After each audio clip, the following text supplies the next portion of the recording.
Assalamualaikum warahmatullahi wabarakatuh. Salam sejahtera bagi kita semua. Sebelumnya perkenalkan, nama saya Ibnu Hakiki dari S1B Manajemen 2017. Pada kesempatan kali ini, saya akan menjelaskan mengenai seminar proposal penelitian saya yang berjudul Determinan Manajemen Laba pada Perusahaan Manufaktur. Determinan yang saya gunakan yaitu profitabilitas, leverage, ukuran perusahaan, yang terakhir itu adalah pertumbuhan penjualan. Dan sektor yang saya pilih itu adalah sektor manufaktur, yang terdaftar di Bursa Efek Indonesia atau biasa kita sebut dengan BI. Selanjutnya itu adalah pendahuluan. Pendahuluan di dalamnya ada latar belakang masalah. Latar belakang masalah yang pertama yaitu adalah manajer melakukan manipulasi atau modifikasi pada laporan keuangan dengan metode akuntansi dengan tujuan memperoleh keuntungan pribadi. Jadi adanya tendensi yang dilakukan oleh manajer dalam membuat laporan keuangan dengan mengintervensi dirinya sendiri untuk mendapat keuntungan pribadi di dalamnya. Yang kedua, manajer memiliki tekanan untuk mempertahankan tren dan manajer memiliki tantangan yang sulit untuk meningkatkan laba terus-menerus dalam kondisi perekonomian yang dinamis. Latar belakang masalah yang ketiga yaitu manajemen laba ditentukan oleh beberapa faktor, di antaranya profitabilitas, leverage, ukuran perusahaan, dan pertumbuhan penjualan. Nah, dari profitabilitas sampai pertumbuhan penjualan ini itu adalah independent variable yang saya gunakan dalam penelitian kali ini. Selanjutnya itu adalah rumusan masalah. Rumusan masalah yang pertama itu adalah apakah profitabilitas berpengaruh signifikan terhadap manajemen laba? Yang kedua, apakah leverage berpengaruh signifikan terhadap manajemen laba? Yang ketiga, apakah ukuran perusahaan berpengaruh signifikan terhadap manajemen laba? Dan terakhir, apakah pertumbuhan penjualan berpengaruh signifikan terhadap manajemen laba? Adapun tujuan penelitian dalam seminar proposal penelitian kali ini yaitu, yang pertama, untuk mengetahui pengaruh profitabilitas terhadap manajemen laba, yang kedua, untuk mengetahui pengaruh leverage terhadap manajemen laba, yang ketiga, untuk mengetahui ukuran perusahaan terhadap manajemen laba, dan yang terakhir, untuk mengetahui pertumbuhan penjualan terhadap manajemen laba. Selanjutnya itu adalah kebaruan penelitian. Penelitian mengenai profitabilitas, leverage, ukuran perusahaan, dan pertumbuhan penjualan yang dibahas dalam satu penelitian masih jarang sekali ditemukan. Adapun ditemukan namun dalam jurnal yang terpisah dengan variabel yang terpisah. Nah, ya, dan selanjutnya kebaruan penelitian yang saya ambil itu adalah dari milik Firnanti et al. Dia sektor yang digunakan hanya sektor industri barang konsumsi. Nah, saya dengan kebaruan penelitian ini, saya perluas menjadi sektor manufaktur yang terdaftar di Bursa Efek Indonesia. Dengan adanya kekurangan di atas, mana penulis ingin memberikan kontribusi dalam kebaruan penelitian. Ini sebagai informasi dan referensi baru. Selanjutnya itu adalah kajian pustaka. Latar belakang teori. Teori yang pertama yang saya gunakan itu adalah teori keagenan atau agensi teori. Pada tahun 1976, penelitian yang dilakukan oleh Jensen and McLean berdiskusikan bahwa hubungan keagenan adalah sebuah kontrak antara manajer yang bertindak sebagai agen dengan investor atau biasa disebut dengan pemegang saham yang bertindak sebagai prinsipal. Dalam hal ini, dalam teori agensi itu ada namanya agensi konflik yang dimana uh, salah satu pihak yaitu agen bertindak tidak sesuai dengan apa yang diinginkan oleh prinsipal. Hal itu akan menimbulkan agensi konflik dan dapat diatasi dengan agensi cost di dalamnya. Agensi cost digunakan untuk membiayai kegiatan pengawasan dan pengendalian terhadap perilaku manajer agar tidak menyimpang dan sesuai dengan apa yang diharapkan oleh pemegang saham.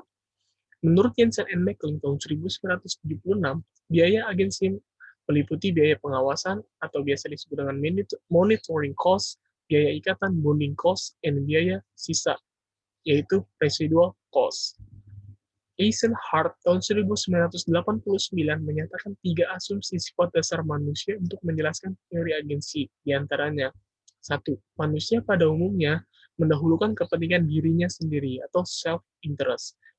Yang kedua, manusia memiliki pemikiran terbatas mengenai persepsi masa mendatang atau bounded rationality. Yang ketiga, manusia selalu menjauhi risiko atau risk averse. Latar belakang teori yang selanjutnya yaitu adalah dependent variable saya berupa manajemen laba. Manajemen laba diartikan sebagai cara manajer perusahaan untuk mengintervensi informasi-informasi dalam laporan keuangan dengan tujuan untuk mengecoh stakeholders yang ingin mengetahui kinerja dan kondisi terkait perusahaan. Menurut Sulistianto tahun 2008 dalam bukunya di halaman 47. Menurut Putra tahun 2011, jelaskan bahwa pemahaman atas manajemen laba terbagi menjadi dua. Pertama, memandang sebagai opportunistic earning management. Yang kedua, melihat manajemen laba dari efficiency earning management. Jadi, manajemen laba dilakukan menurut Putra ada dua pandangan. Yang pertama itu ada atas dasar opportunistic atau kepentingan dirinya sendiri. Yang kedua itu ada efisiensi dari untuk manajemen laba dilakukan untuk efisiensi sebuah perusahaan. Yang ketiga, manajemen laba dapat dideteksi dengan menggunakan beberapa model empiris, antara lain random walk model milik D'Angelo tahun 1986, termasuk di dalamnya model total equals milik Haley tahun 1985, dan total equals modifikasi Haroni et al. Tahun 1993, dan Friedland tahun 1994. Selanjutnya, mean reverting equals milik Deco 1994, komponen model, Jones model, dan modified Jones model. Penelitian yang sering digunakan yaitu adalah menggunakan model modified Jones model tahun 1991, dan pada penelitian kali ini saya menggunakan model milik modified Jones model tahun 1991. Latar belakang teori selanjutnya berupa independent variable atau variabel bebas. Variabel bebas yang pertama yaitu profitabilitas. Menurut Kusumawati tahun 2019, profitabilitas adalah suatu upaya perusahaan dalam mendatangkan laba pada tahun berjalan atau prospeknya di masa yang akan datang. Pengukuran profitabilitas pada penelitian ini diproyeksikan dengan ROA atau Return on Asset. Return on Asset merupakan rasio untuk menilai presentasi pendapatan yang telah dikaitkan dengan total perusahaan, sehingga efisiensi perusahaan dalam mengelola asetnya dapat dilihat dari rasio presentasi ROA atau Return on Asset. Penelitian mengenai profitabilitas dan manajemen laba dilakukan oleh Fernanti et al. Tahun 2018, Kusumawati tahun 2019, Fahmi tahun 2018, Budia Endela tahun 2018, Lusmeida tahun 2019 menyatakan bahwa profitabilitas yang diproyeksikan dengan ROA berpengaruh signifikan terhadap manajemen laba. Selanjutnya itu ada variabel bebas leverage. Menurut Utami tahun 2015, rasio leverage merupakan rasio yang mengukur seberapa jauh perusahaan dibiayai oleh hutang atau dana dari pihak eksternal entitas dengan kemampuan perusahaan yang digambarkan oleh ekuitas. Proksi yang digunakan dalam leverage ini berupa DAR atau Debt Equity Ratio. Adalah salah satu rasio yang digunakan untuk mengukur tingkat solvabilitas perusahaan. Penelitian mengenai leverage dan manajemen laba telah dilakukan oleh Fernanti et al. Tahun 2019, Kusumawati tahun 2019, Kudiah Endela tahun 2018, Edison N. Nugroho tahun 2020, Nalarizan et al. Tahun 2019 menyatakan bahwa leverage yang diproyeksikan dengan DAR berpengaruh signifikan terhadap manajemen laba. Selanjutnya, variabel bebas selanjutnya itu adalah ukuran perusahaan. Menurut Azlina tahun 2010, ukuran perusahaan yaitu suatu perbandingan yang mana dapat diklasifikasikan besar dan kecilnya perusahaan dengan beberapa cara, antara lain dengan melihat total aktiva, lot size, dan nilai pasar saham. Hastria et al. Tahun 2014 menyatakan ukuran perusahaan dapat dikategorikan menjadi tiga. Yang pertama, perusahaan kecil.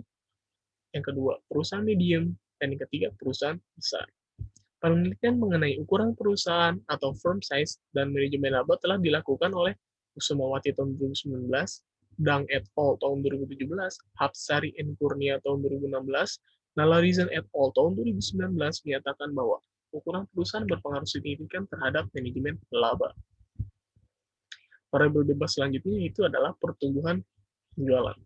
Simanjuntak et al. Tahun 2017 menjelaskan bahwa pertumbuhan penjualan adalah indikator perusahaan yang dihasilkan dari penerimaan pasar atas produk barang atau jasa yang dihasilkan oleh perusahaan.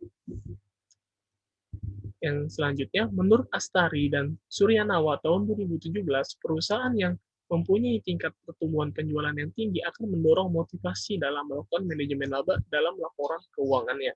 Jadi, tadi, rumusan masalah yang buat manajer susah atau sulit untuk mempertahankan tren yang ada, sehingga tendensi untuk melakukan manajemen laba itu kuat dengan mempertahankan pertumbuhan penjualan perusahaan itu, terutama sebuah perusahaan yang sedang growth.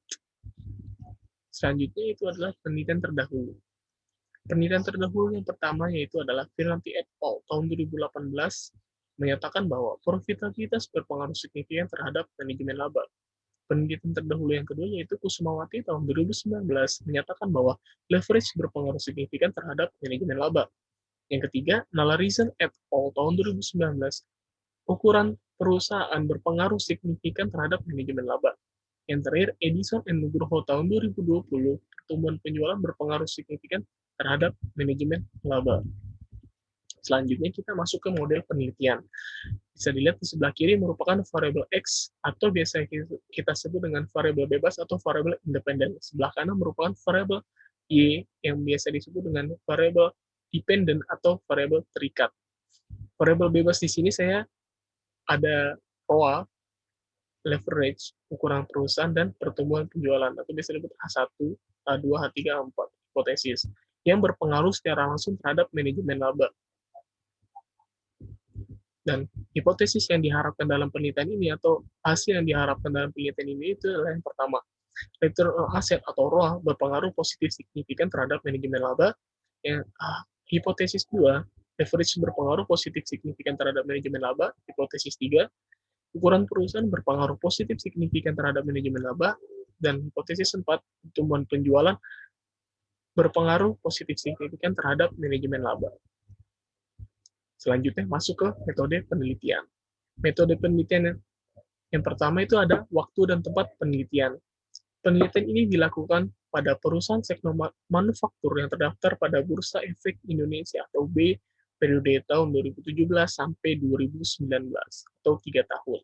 Data yang digunakan dalam penelitian ini merupakan data sekunder yang diperoleh dari laporan tahunan annual report perusahaan sektor manufaktur yang dapat kita akses dari masing-masing web resmi perusahaan serta web resmi dari Bursa Efek Indonesia atau biasa kita sebut dengan domain www.idx.co.id.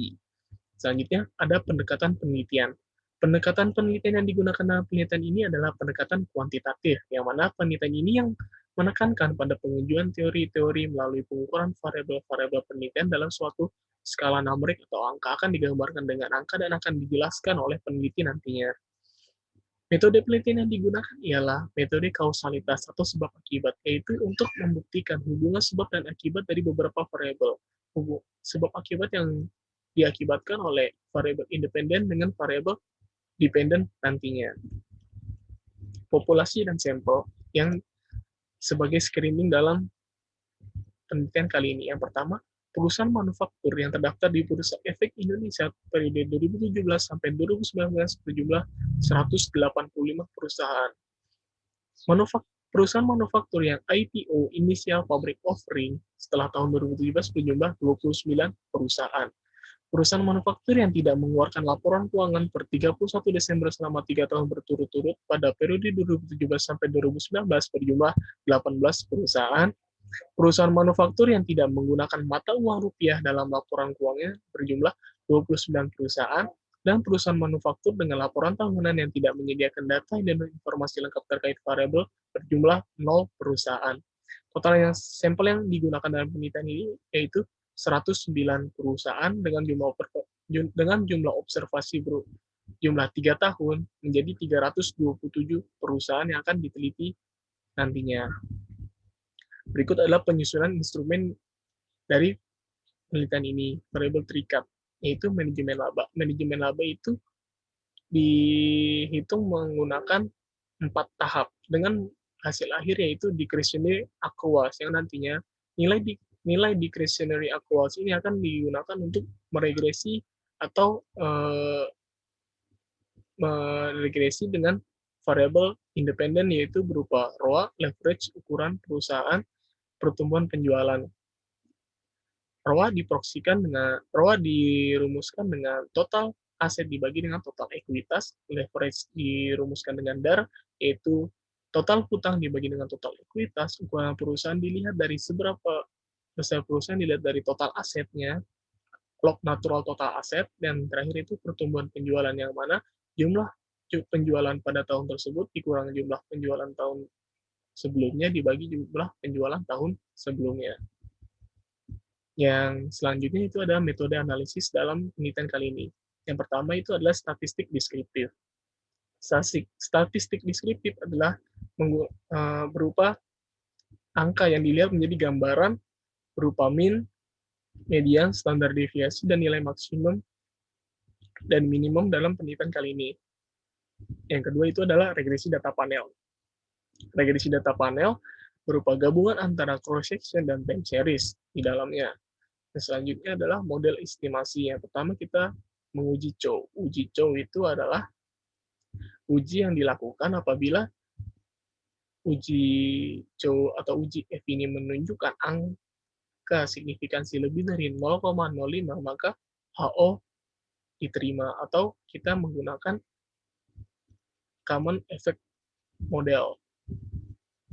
Common effect model. Apabila uji F atau nilai signifikansi kurang dari 0,05, kita akan menggunakan fixed effect model.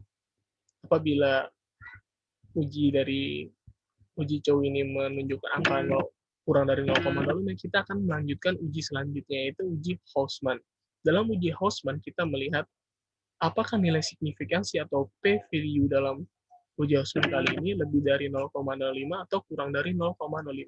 Apabila lebih dari 0,05, maka HO diterima, yaitu kita menggunakan random effect model. Apabila p-value atau uji Hausman kurang dari 0,05 signifikansinya, maka kita akan tetap menggunakan uji estimasi fixed effect model.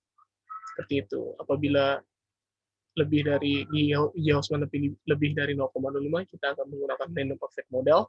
Apabila kurang dari 0,05, kita akan tetap menggunakan fixed effect model.